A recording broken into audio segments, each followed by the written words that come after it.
কক্সবাজার এখন উৎসবের শহর। পর্যটনের এই মৌসুমে শুধু ছুটির দিন নয়, প্রতিদিনই পর্যটকের ভিড় লেগে থাকছে সমুদ্রের নগরীতে। অগ্রিম বুকিং হয়ে আছে শহরের শতভাগ হোটেল কক্ষ। কামরুল ইসলাম মিন্টুর প্রতিবেদন, ছবি তুলেছেন হেলাল উদ্দিন।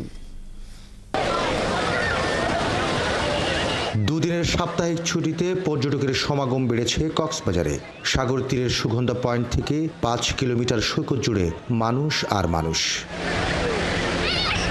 বিশাল সমুদ্রকে পাশে নিয়ে ভ্রমণ পিয়াসীদের আনন্দের অনুভূতি ভাষায় প্রকাশ করার মতো নয়, শুধু এখানে থাকলেই বোঝা যায়। পাহাড়, এই সমুদ্র, সাগর, ওগুলো দেখে অনেক ভালো লাগছে। ছোটবেলায় নদীর পাড়ে এইভাবে বালি দিয়ে ছোট ছোট ঘর বানাইতাম, এগুলো আবার রোদে শুকায় পড়ে যাইতো আর কি। তো সেই ফিল আসতেছে কক্সবাজারে এসে, সবই আনন্দ। পর্যটকদের আনন্দের নতুন খোরাক প্যারাসেইলিং। আকাশে উঠতে উঠতে সমুদ্র দেখার রোমাঞ্চকর অনুভূতি নিয়ে সবাই মুগ্ধ।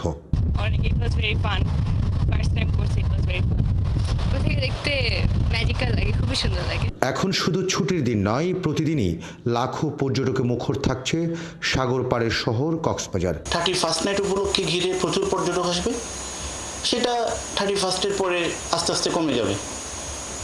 যদি সেন্ট মার্টিন রোডটা চালু হয়, সেন্ট মার্টিন থেকে যদি টেকনাফ এবং টেকনাফ থেকে সেন্ট মার্টিন যদি পর্যটকরা যেতে পারে, আমরা আশা করছি মার্চ পর্যন্ত এই মৌসুমটা থাকবে। কক্সবাজার ট্যুর অপারেটর অ্যাসোসিয়েশন টোয়াকের কর্মকর্তারা বলছেন, আগামী ফেব্রুয়ারি পর্যন্ত প্রতিদিন গড়ে 1.5 লাখের মতো পর্যটক আসবে কক্সবাজারে। ফেব্রুয়ারিটাও দেয়, তাহলে আমরা আশা করতেছি আরও বেশি প্রচুর পর্যটক কক্সবাজারে অবস্থান করবে। তার কারণে কক্সবাজার সেন্ট মার্টিন প্রচুর পর্যটকের আগমন ঘটবে। সাগরে দুর্ঘটনা রোধে সজাগ আছে সি সেফ লাইফগার্ড।